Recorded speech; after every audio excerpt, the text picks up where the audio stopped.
Hello and welcome back to HardReset.Info. In this video, I will be showcasing you the best shortcuts and gestures for OPPO Reno13 FS. Let's begin! Luckily for us, we can find a nice list of every single gesture and the shortcut in the settings. So let's go into the settings. Then we can scroll down a little and go to accessibility and convenience. Here we have the accessibility option. I'm not going to dive too deep into the accessibility itself, since we do have other videos on that topic. However, right under that we have windows and gestures, and these are gestures that are related to multitasking and basically moving around using our windows. The very first one is screen recognition. So basically it's basically an automatic AI thing that will scan every single thing on your screenshot. So we can enable the screen recognition. We can agree and continue. We can allow the notifications, and we can try to test this out. So, for example, we can take a screenshot right here. That's a surprising tutorial on the shortcuts. But yeah, we will get into shortcuts later. I'm just surprised they done it.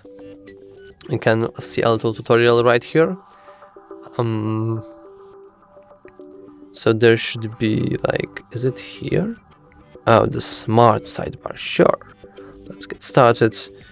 I do not see the...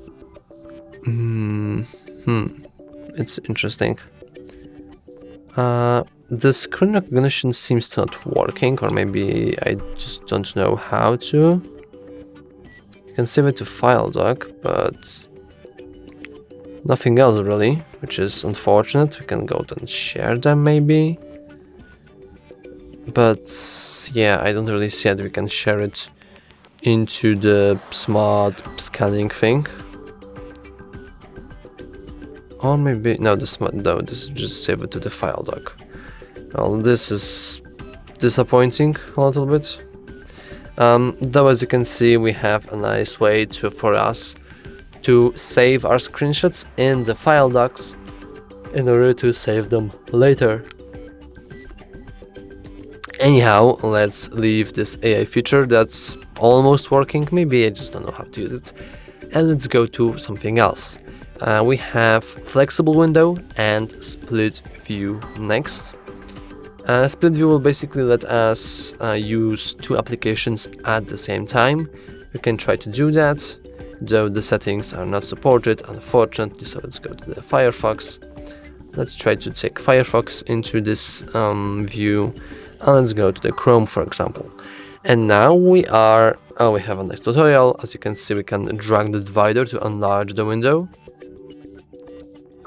Just like that, which is also pretty cool. And as you can see, we are now, though we have to click through all that stuff. Oh my goodness gracious. That's a lot of things.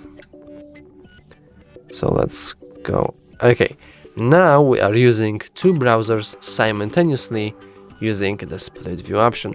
If you want to leave the split view option, all you have to do is just click and basically... I unfortunately showcased you floating window also, which is pretty funny. But I can... Yeah, well, let me just remove this. If you hold the floating window, it will also automatically transfer it to the split view window.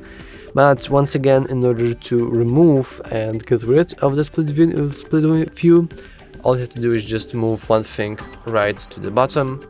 And now the Firefox is back again, covering the full screen.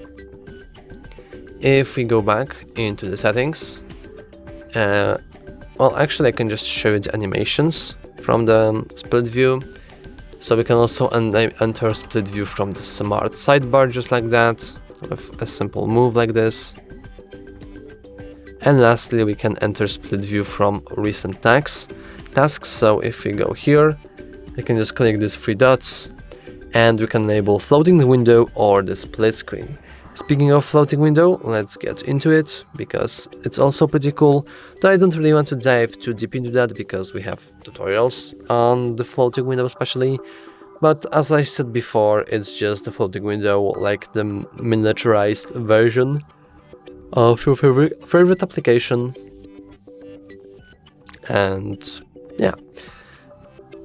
And you can also go through the tutorial if you want to, just like that, but you know, it's nothing too crazy. Anyway, going to more interesting and more important shortcuts and gestures. We have, maybe not a gesture, to be honest, but I think that gloves mode is really useful, especially if you have winter in your region and there's cold and you know you are using gloves. And as any kind of glove user would always tell you, that when you're using gloves you can't really use your phone, and using gloves mode you can just do that anyway, effortlessly, which is also pretty good. But going to something more interesting for sure, we have the screenshot option and the shortcut I showcased you earlier with a 3-finger swipe down in order to take a screenshot. We can also touch and hold 3 fingers on our phone in order to take a partial screenshot, which we can then delete, share or save to our device. I'm just going to delete it for now. Delete this. And then we can also have the last shortcut, which is the power volume down button. We can usually do that right here if we go to power button and volume down. And we can take a screenshot this way. However, we can leave it now and we can scroll into gestures and motions. And here we have a true list of every single gesture and motion.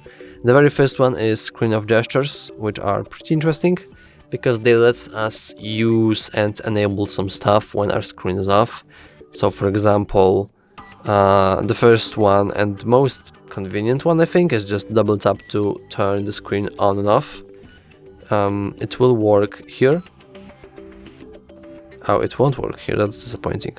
But we can enable our screen if we just double tap, right, just like that.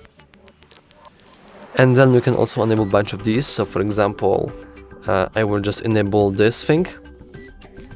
And if I will lock my screen and I will draw a little upside down V, my calculator will automatically turn itself on. And it will just work the same way with the camera, with torch on and off, music control, Gemini and recorder, which is also pretty cool.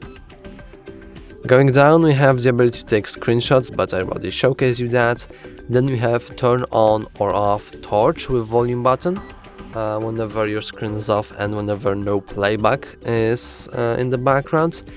It's a pretty handy option, though I just prefer the Motorola's chop chop move in order to enable your flashlight, because I think it's just much more convenient. Then we have something that's called air gestures.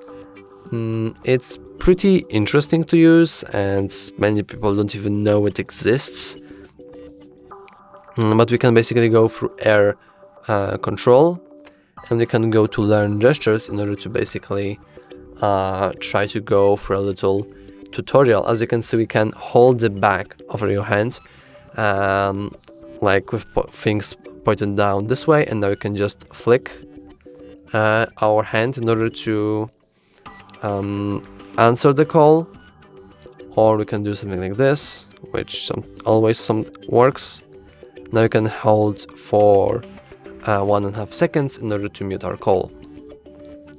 We can also go to air control, so let's go and click on continue. Let's give away a bunch of permissions and let's enable it. And there's also the ability to, well, maybe not mute calls, but just use our phone. It's not much of a use. It will basically let us scroll things with the little move like that, but it is something That's worth noting. That is also pretty cool. But I will keep that disabled for now.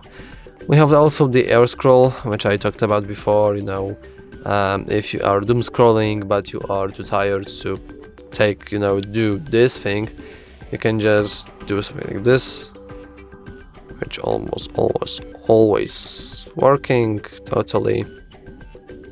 And now we can do something like that in order to scroll our phone, like literally. This is the air scroll.